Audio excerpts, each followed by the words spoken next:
MQM ने कराची की बल्दियाती हल्काबंदियाँ दुरुस्त न होने पर वफाकी हुकूमत से अलहदगी का इशारा दे दिया। खालिद मकबूल सिद्दीकी ने कहा कि हल्काबंदियाँ दुरुस्त न हुई तो फैसला करेंगे कि बल्दियाती इलेक्शन हुकूमत में रहकर लड़ना है या हुकूमत से बाहर आकर। कराची और हैदराबाद में बल्दियाती इंतखाबात और हल्काबंदियों से मुताल्लिक़ MQM पाकिस्तान के तहफ़्फ़ुज़ात वफाकी हुकूमत की इत्तेहादी जमातों का वफ़द कल कराची पहुँचेगा। आसिफ अली जरदारी, बिलावल भुट्टो जरदारी और MQM के रहनुमाओं से मुलाकातें करेगा।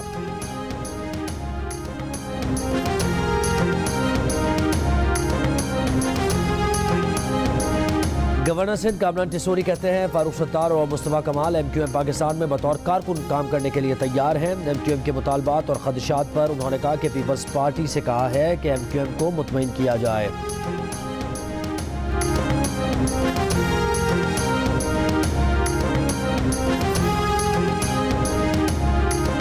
और MQM के धड़ों के आपस में मिलने से PTI को कोई नुकसान नहीं होगा। PTI के रहनुमा फवाद चौधरी का बयान। कहा, लगता है MQM की लीडरशिप नर्सरी के बच्चों ने संभाली हुई है।